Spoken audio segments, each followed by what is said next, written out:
幼时我跟着母亲上山拜神，却被她不小心弄丢在山里。15岁时，我穿着一身粗布衣衫找回了家中，父母身后站着一个和我7、8分相似的小姑娘，穿金戴银，养得十分精细。兄长率先站出来：“阿宁，你不在的这几年，我们早已把芝芝当成你了。她聪颖温柔，知书达理，这样的姑娘才配说是我们认府的女儿。你明白我的意思吗？”大家好，欢迎收看皮皮听书。陈田过来告诉我，找到我亲生父母时，我正穿着一身粗布衣裳巡视田庄。我在家中过得很好，其实无意寻找什么亲生父母。可我娘说，当年我走丢时穿戴齐整，不像被人丢弃的孩子，只怕这几年亲生父母寻不见我，忧心得很。我一想也是，便让底下人去打听打听。半年时间不到，还真找着了。陈田看起来比我还激动。您说巧不巧，您亲生父亲就是刚从任上调回来的任氏安任大人，就住在荣国府对街的甜水巷里。您看要不要换身鲜亮衣服，咱们现在就过去看看。我摆了摆手，换什么衣服啊？难不成亲生父母还会在意我穿什么？我和3位哥哥出门时，时常穿粗布麻衣，乔装成平头百姓。今日这身装束再寻常不过了。我跳上马车，直奔任府过去，表明来意。待客的管家将我和陈田上上下下打量了一遍，这才转身去叫人。无人奉茶。我们在厅堂里等了将近1个时辰，来了个小丫鬟，让我们往后园子过去。后园子里热热闹闹，围了一大家子人，正在园里听戏。今儿似乎是府上什么喜庆日子。我们被丫鬟领着站到了人前，穿着华贵的任家人纷纷扭头朝我们看过来。为首站起来一个40岁左右的妇人，面皮白皙，金尊玉贵，将我看了看，脸上露出几分尴尬。你就是安宁啊？我摸不准她的身份，点头道：是我。我爹娘在哪里？妇人脸上的笑容愈发勉强。要说起来，你倒应该叫我一声娘的。只是她上下看了看我的衣着，又看向我沾了泥灰的双手，脸上露出几分嫌弃。你这孩子怎么偏偏挑着今天这样的日子过来了？这不是叫人难堪吗？我一怔，不解其意。闺女丢了10几年，这位亲娘的第一反应是闺女认亲没选好日子。另一个年轻妇人将我拉到一边，指了指人群中央一个年轻女孩子道：今儿是芝芝及笄的好日子，亲戚们都在。你丢了这些年，你爹娘心里难受，要不是芝芝在他们身边尽孝宽慰，他们怎么熬得过来？你也该懂事些，难道特意在今天过来和芝芝争吗？他所指的那女孩子妆容精致，钗环耀目，身上穿的是现如今京城里最是新的料子，倒是和这京城里其他闺秀的打扮并无二致。只是她的容貌，我微微眯眼，她长得竟和我有7、8分相似。她今日及笄，与我是同岁，便不可能是我走失以后出生的妹妹。也就是说，亲闺女丢了，他们找了个和亲闺女相似的孩子，将就养着了。这是不是也有点太讲究了？妇人像是嫌我的衣裳操手，很快放开了我。我是你姨母，是你的长辈，说话你要听着。你要是想上门认亲，就得有几分眼力。芝芝在任家养了10几年了，你万万是比她不得的。我掏了掏耳朵，只觉得这些屁话着实不顺耳。怎么着，任家其他人死光了吗？要一个什么狗屁姨母在这里当家说话？众人皆是脸色一变。人群中一个大腹便便的中年男人猛一拍桌：放肆！你是在外面被乡野人养久了，简直毫无教养。我冷笑一声，推开了边上那妇人，就着最近的椅子大喇喇坐下来。一路过来，我腹中也有些饥渴了，取过小案上的茶饼就往嘴里放。瞧你们这意思，不打算认我了是吧？中年男人将我上上下下指着，做没做相，吃没吃相，我们任家可教养不出你这样的女儿，只怕是不知哪里来的野丫头过来打秋风的吧。我顺着他的手指看了看自己，幼年时跟着爹娘在边境住了7、8年，边境战事怎么战我就怎么战，边境战事怎么吃我就怎么吃。回京这几年也从来没人说过我哪里不对，怎么到他嘴里我这也不是，那也不是了。爹爹别动气。那位与我极为相似的女子走到男子身边，朝我不满道：姐姐离家多年，一回来就只知道惹爹爹娘亲生气吗？我已经吃了个半饱，也认明白了谁是我那亲生爹娘。我朝这位与我长相相似的芝芝招了招手：来，你过来，我问你个事。芝芝神情一顿，上前两步问我：不论你要说什么，今日尽管冲着我来，爹爹娘亲记挂你多年，从来没有哪里对不起你，从来没有哪里对不起我。我简直要笑出声了。我也没别的事，就问你们一句，任夫人也算是官家贵妇，当初上山想是一大堆丫鬟仆妇跟着，这么多双眼珠子看着，却能把府上的大小姐丢了，这难度很大啊。今儿你们告诉我一句实话，当初是不是存了什么龌龊心思，故意丢的孩子？这话原不过是我随口胡诌的，可话出口的一瞬，我却看见我那位亲娘脸色白了一瞬。我眉头微挑，有点意思。任宁，你今日回来就是为了胡说八道，败坏我任家名声的吗？一名20左右的年轻男子从人群中站出来。我搜寻着幼年时依稀的记忆，好整以暇地看着他。你不会是我那位兄长吧？他厌恶地皱眉。谁是你的兄长？我任成风只认芝芝是我妹妹。我拉长尾音傲了一声，正好我也不想认你这个蠢货。我从怀里摸出一封请柬丢在小案上：3日后东宫赏春宴，你们一家子就过去和众人说清楚，咱们两方互不相认，以后没有任何关系，也算是对我娘有个交代了，省得她老觉得我生母惦记我。我没想到第2天任家就找上我了。我正在城外的驿站里等着接一朋友，任成风带着任芝芝过来打量了一下驿站。你还真是不死心，住驿站也要赖在京城。你是讹上我们任家了是吧？我摸了摸脑袋，我从你娘肚子里爬出来的时候，你怎么不说我讹上任家？我不跟你掰扯。任成风不耐烦地在我对面坐下来，你闹了这么一出，不就是想回任家吗？竟然还威胁我们要在东宫控诉闹事，那是你能去的地方吗？你那请柬哪里偷来的吧？任成风看我不出声，还以为自己说对了，脸上冷笑起来。你也不用大张旗鼓了，不就是想回任家吗？我已经让人把西边的下人院给你收拾出来了，你收拾收拾，住进去吧。他一副大发慈悲的模样，觑着这临时驿站道：真是乡野人，这种地方都住得下脚。这种地方是什么地方？身后传来一道熟悉的声音，回头一看，果然是燕云正。他一路风尘仆仆，揣着汴州密信，路上估计还遭遇了埋伏，灰白色的衣服沾着黑褐色的斑斑血迹，看起来像是刚从泥坑里爬出来似的。任成风见他往桌边上来，嫌弃地站起来走远了些。任芝芝也捂着鼻子躲到任成风后面。燕云峥，任成风，你既然要进任家的门，以后就少跟这种街溜子来往，省得败坏我们任家的名声。任芝芝接腔：是啊姐姐，虽说家里收拾出来的是下人院落，但怎么样也比你从前在乡野过的日子要好，你该知道知足，别寒了爹娘的心啊。娘已经说了，你要是个懂事的，就把你配给娘院里王嬷嬷的孙子，以后吃饱穿暖，有的是好日子过。燕云睁嘴角抽了抽，他说要把你配给谁？我嚼着花生，好心的替他解释：哦，我最近不是找亲生父母呢吗？这是我亲哥，这是他们的养女。他们说给我在府上收拾了下人房，让我知足的住进去，表现好还给我配几下人当媳妇呢。燕云峥眼角抽搐，缓缓站起了身。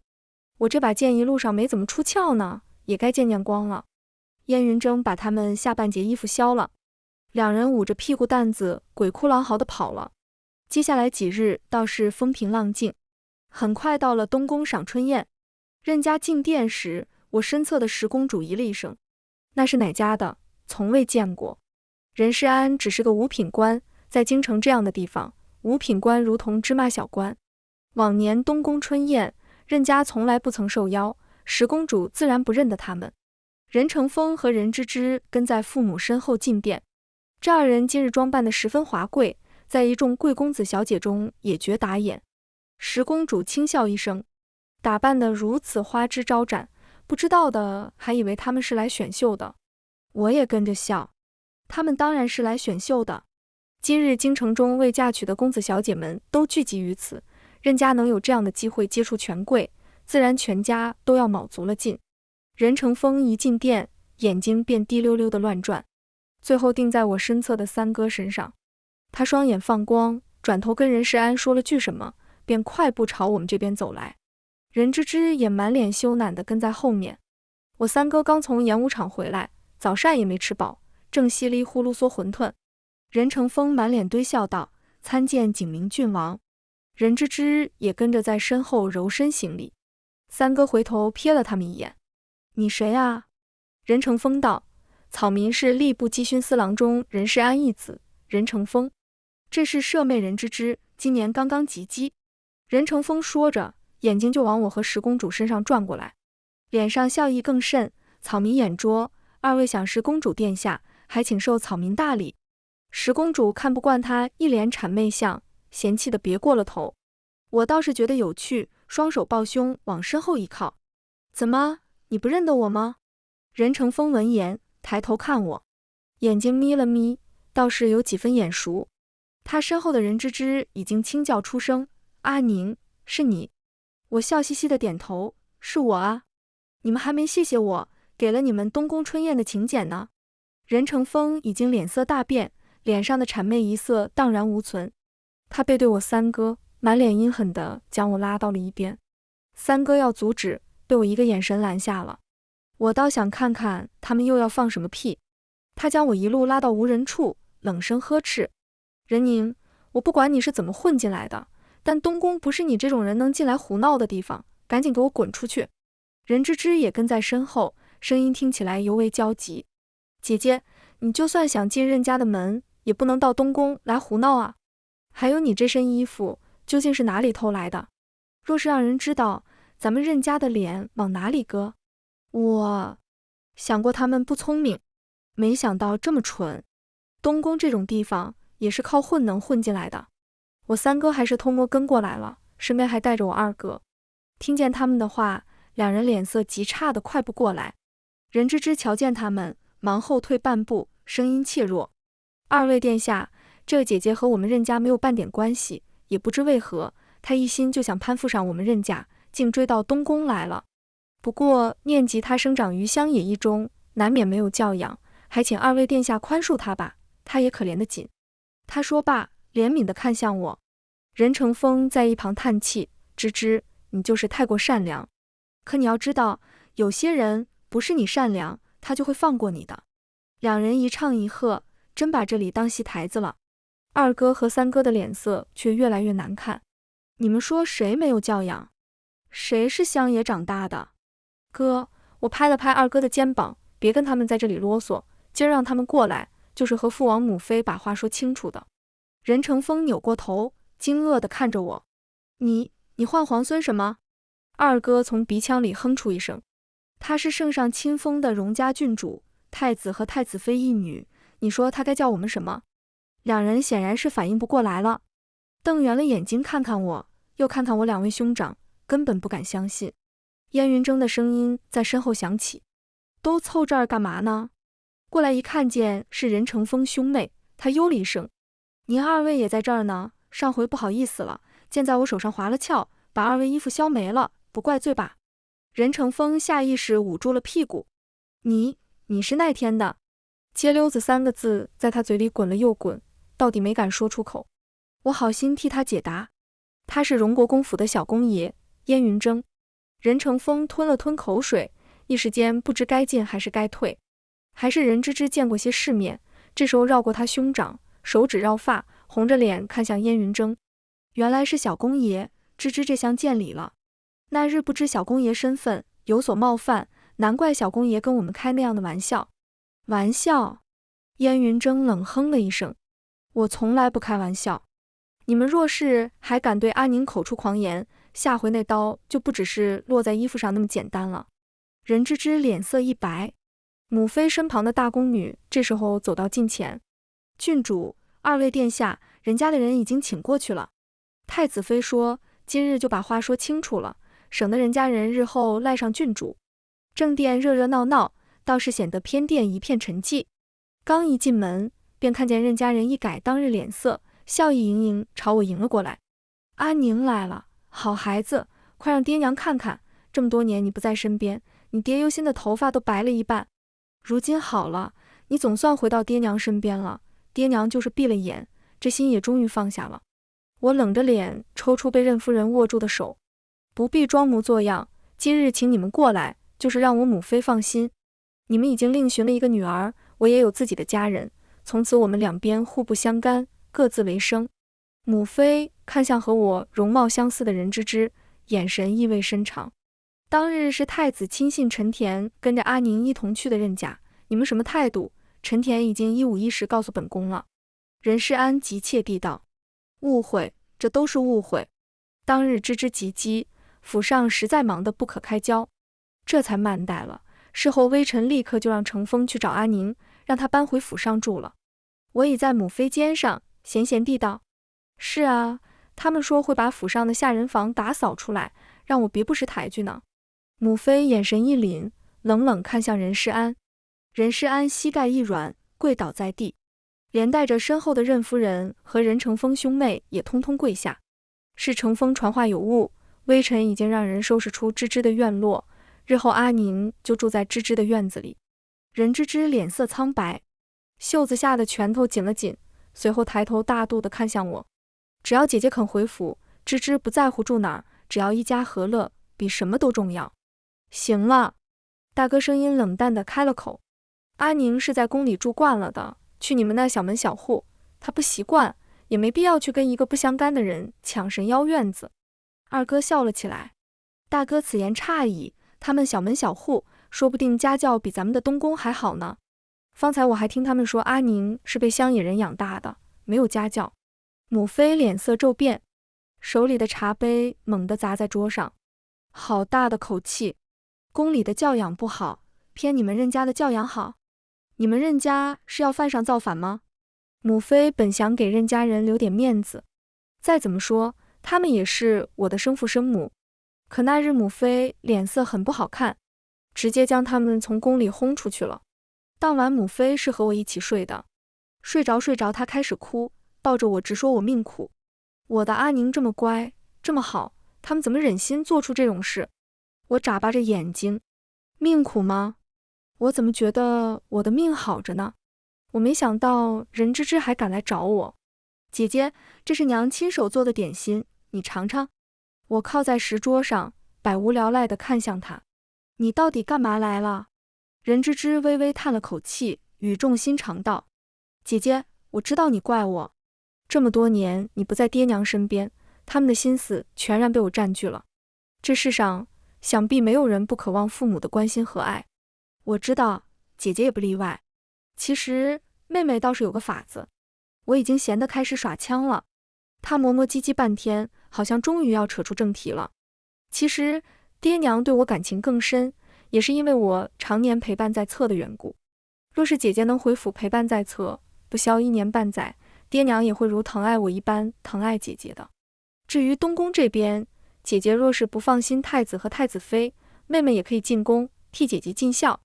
妹妹和姐姐长得像，想必太子和太子妃对我也会满意的。姐姐意下如何？我停下动作，回头看向她。你的意思是，我替你去给任世安当女儿，你替我来当东宫的郡主？她笑起来。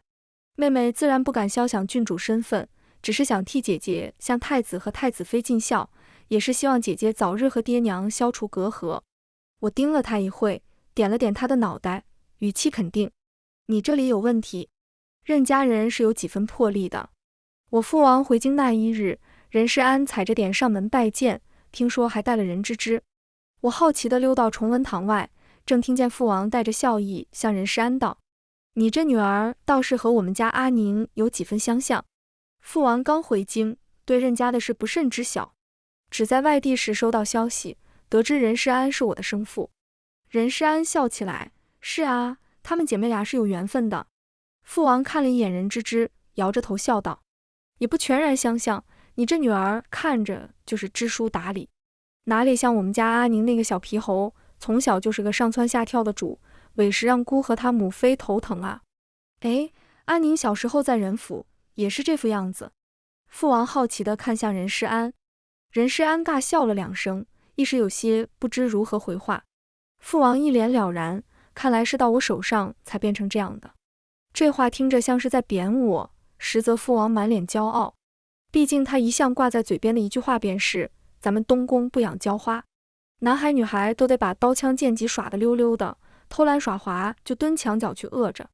任世安不知想到了什么，脸上露出得意一色。他开始夸夸其谈地讲起任芝芝从小多么乖巧懂事，如今琴棋书画样样精通，在京城闺秀中也数得上名号。我在门外听得直打哈欠，他才终于说出了最后一句话。阿宁不是个心细的，怕是撑不住伺候太子和太子妃这份福气，倒是芝芝这孩子心思细巧。殿下，殿下！一侧的大太监上前低声道：“还喊什么？殿下车马劳顿，好不容易睡上一觉，你聒噪什么？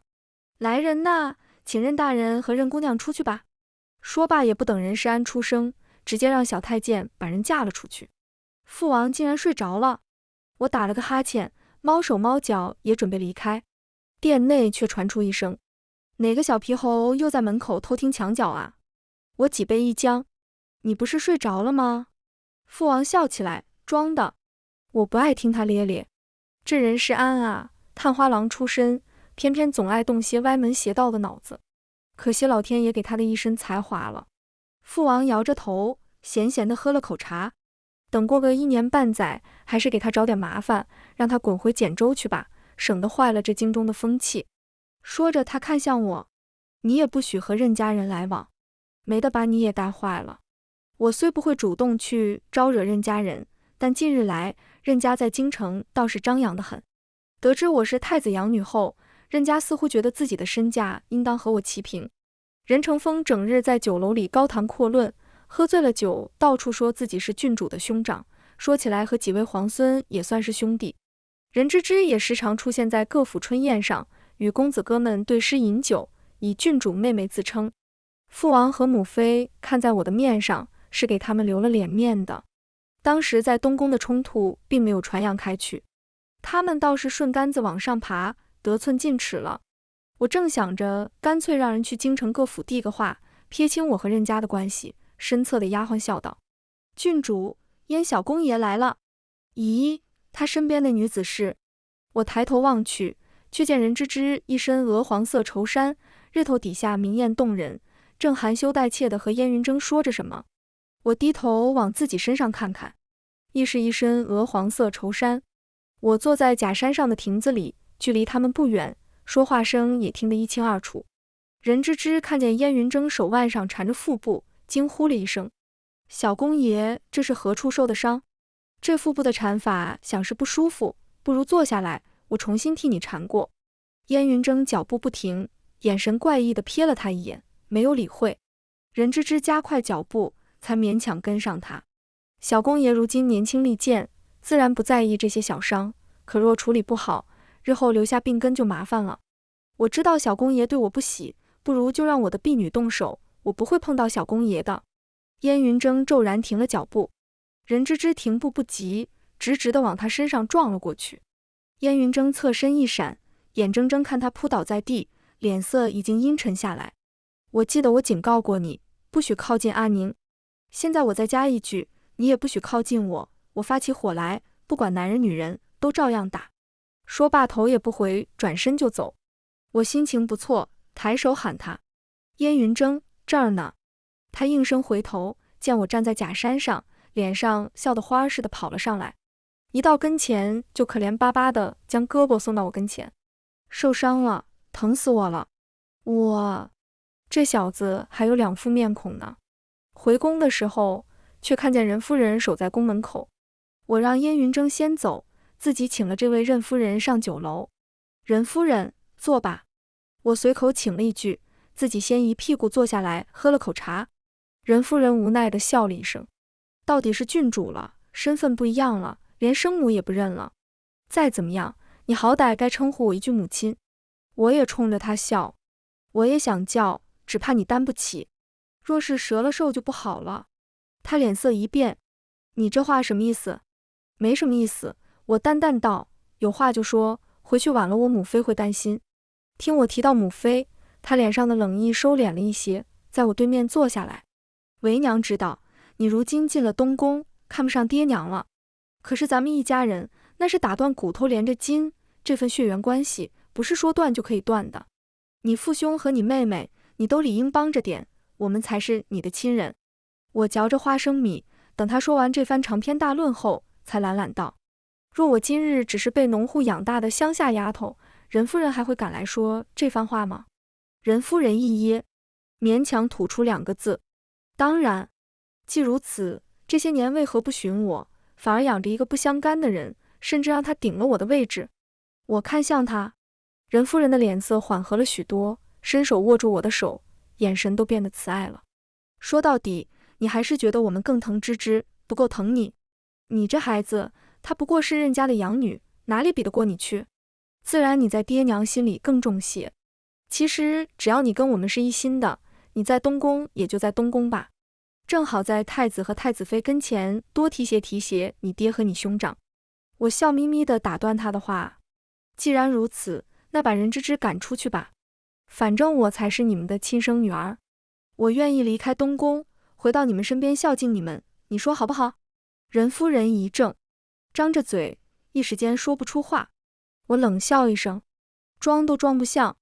他见我眼神骤冷，也明白过来我是在戏耍他，一下子站了起来。瞧你这样子，是打算六亲不认了？亏我好言好语的劝你，你连亲生父母都不肯认，传出去不怕京城人说你不仁不孝？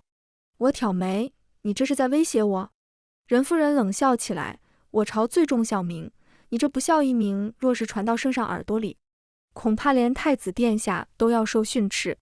到时候太子和太子妃难道还能像如今这般疼爱你？总算露出真面目了。我好整以暇地摊了摊手，随便，你尽管去闹。任夫人恨恨地走了。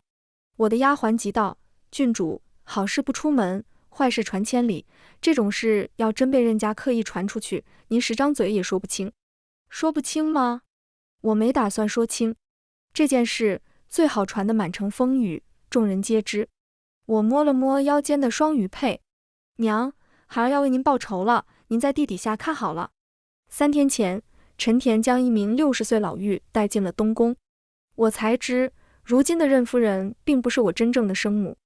我生母是简州富商袁平一女，她嫁于任世安不过3年，家中便传来噩耗，我外祖父母乘坐的商船被水道所劫，2人皆丢了性命。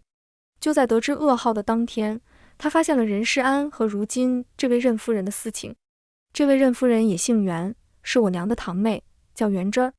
这2人趁我外祖父母亡故，娘又刚生下我坐着月子，毫无反手一力，直接向他摊了牌。原来他与袁珍儿早就相识，连我那位兄长任承风也是他们2人的亲生骨肉，而我娘生下的那个男婴早已被溺死井中。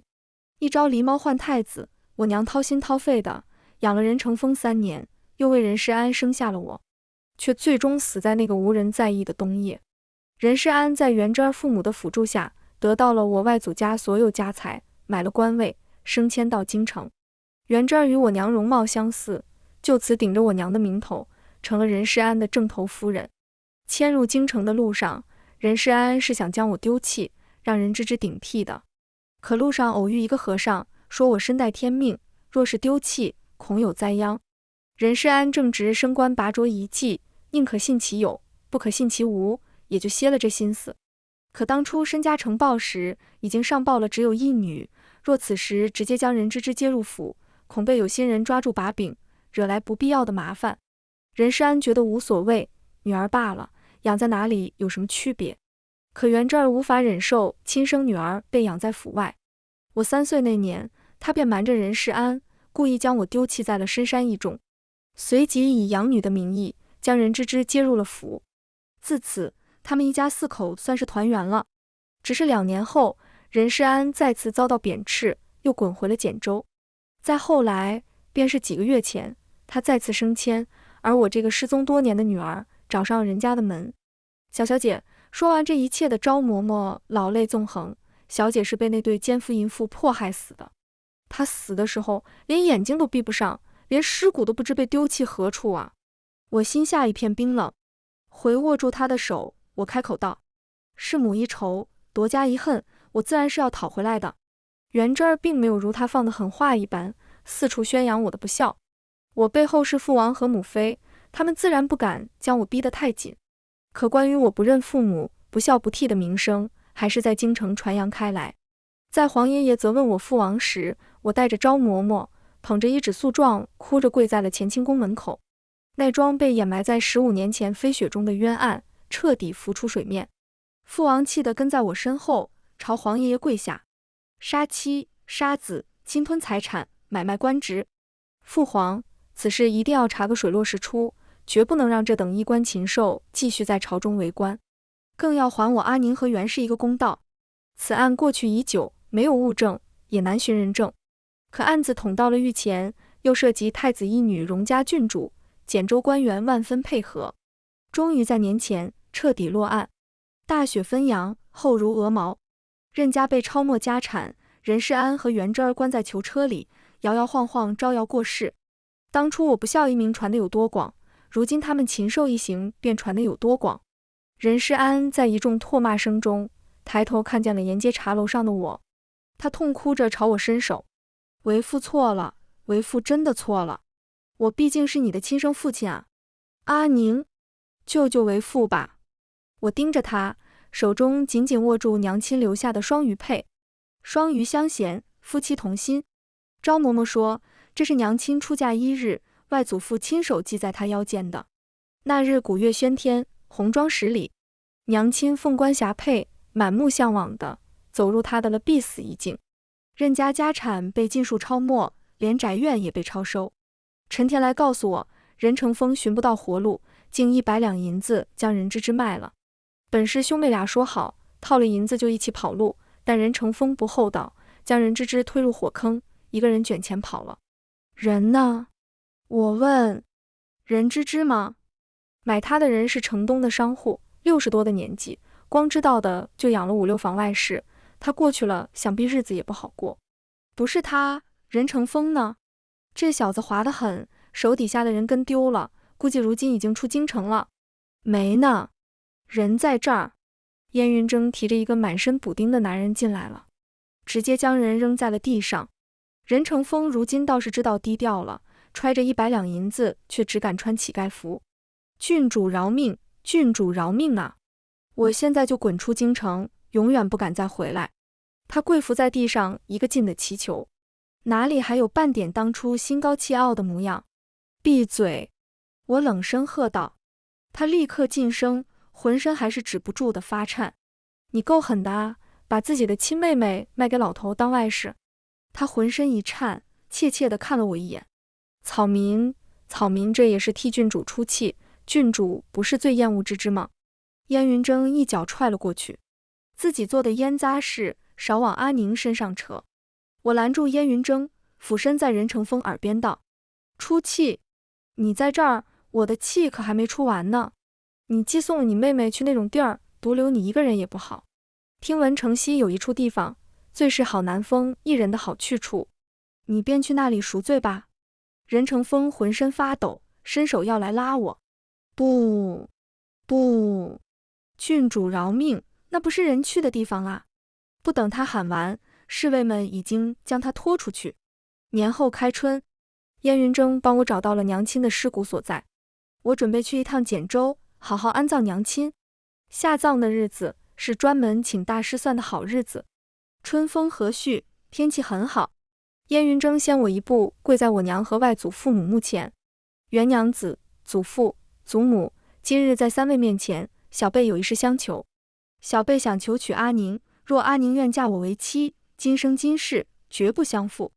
他磕了3个响头后，才转过头悄悄看我。我惊愕地看着他。你……他冲我笑。阿宁，答应了吧？元娘子和祖父祖母都看着呢。哪有那么轻易的事？我故意退了2步，摆手道：你这是逼婚啊！你瞧，我娘和祖父祖母都没言语，他们不同意。说罢，我转身就走。燕云铮3两步追了上来，刚要开口，突然又顿住了。